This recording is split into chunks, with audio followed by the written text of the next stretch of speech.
let me bring my good friend in, Jack Palmieri.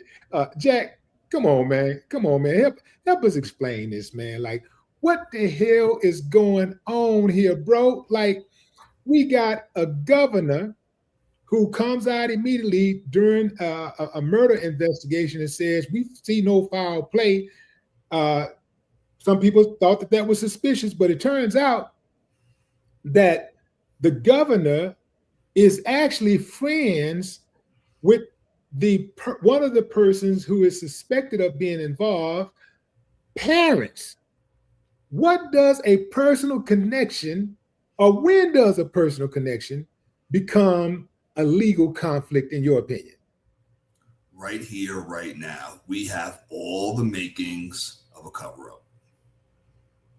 Boom. Now that, you know what? Now we are making progress because I stood there the whole time and I said, this is what it is. But you were reluctant to say that. You were extremely reluctant to say that. And I'm going to tell you, man, for you to come around and hear that evidence to see how things are stacking up, for you to actually change your position, most people will not change their position. They'll stand on that hill. They don't give a damn what evidence is presented. They're going to stand on that hill. For you to hear this new findings and to be able to say, they're in trouble, it says a lot about your character. Thank you. Listen, I've always tried to call balls and strikes, right? I've always tried to be objective from a legal standpoint. I always say that again and again, right? This is a problem. This is a problem out the gate. You are on the money. Okay. The fact of the matter is, too many politicians, too many elected officials are tied way too close to too many potential, if not outright, suspects. That's what you have here. That's as clear as day.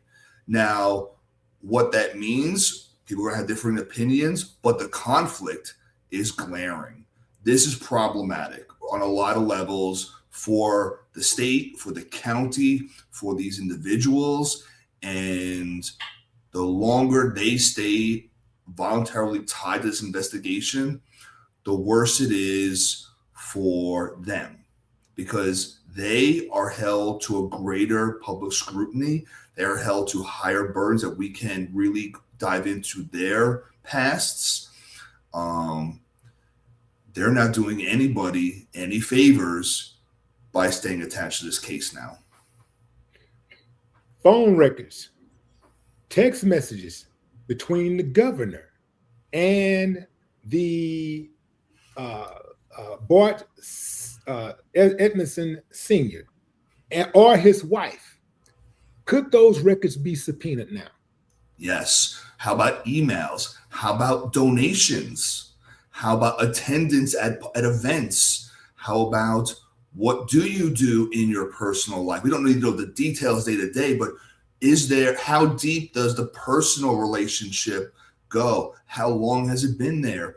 When did certain elected officials become involved in this particular case? And is it consistent with how or when they would have gotten involved in any other case? You were one of the first ones to call out how quickly the governor put his foot in without knowing anything and had a statement to make. I remember you saying that.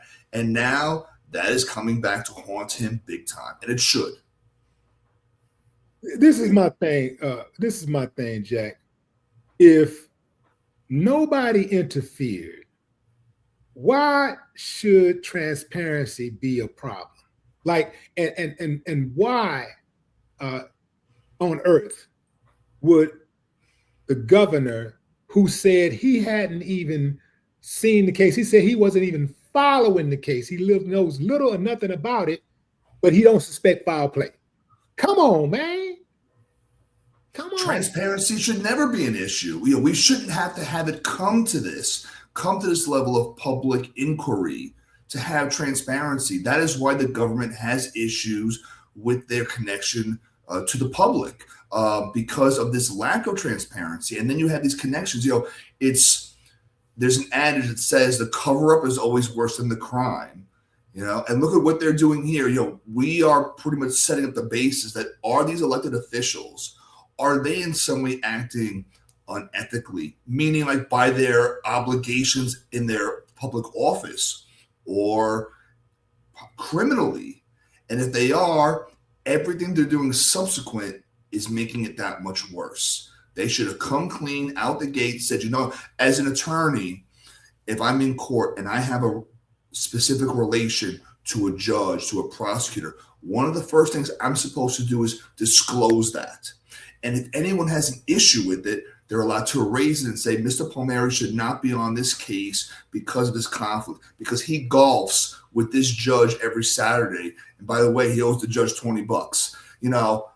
Those things should be disclosed because you want to show I have nothing to hide. And if there's a problem, that's legitimate, and you don't get to be a chef in every kitchen. This is very troubling for anyone who has staunchly protected the government officials.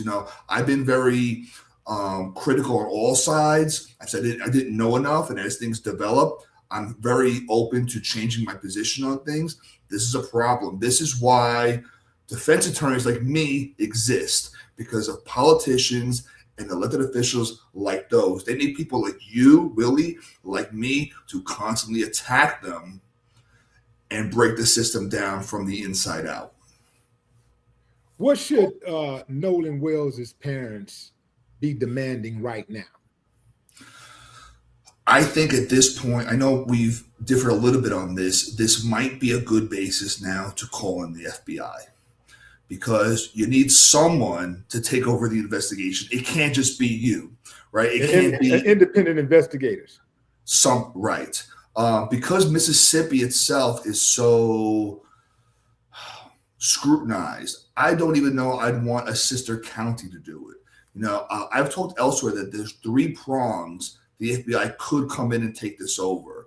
The one of them I think now is starting to really come into play is the color of law, the concerns of civil rights violations. This is why Ben Crump got involved in the first place. Say what you want about him and his intent or his agenda, but he has brought serious civil rights violations to the forefront, and a lot of people benefited from his input. Now you're starting to see that now. You're starting to see that the state level can't be trusted to do it themselves. You have to have the FBI come in. They've done it before in major cases in the past. You could name them off the top of your head.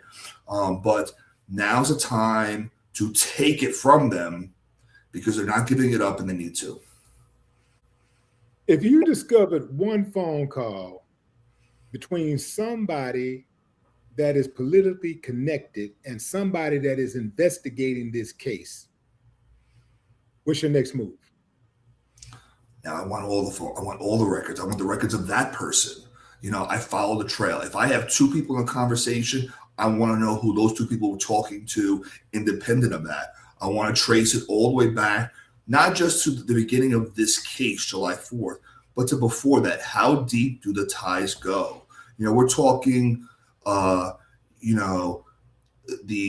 real, Black Flag, Cloak and Dagger type Yale underground fraternity stuff here, right? How like the black hand of the government, right? You've all heard the Illuminati type stories. This is what we're talking about at a state level, where it goes so deep, right? You have a few families that control a certain geography.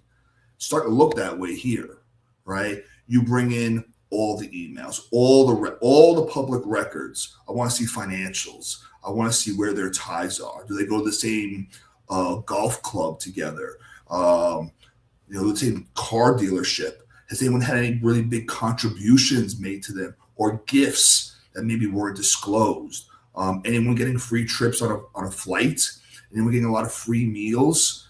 For the public officials, they are fair game. I've always said they're fair game. You look at everything. We're looking at everything, fam. But thank you for coming on the show, man, and adding your valuable input as always. Ladies and gentlemen, Jack Palmieri.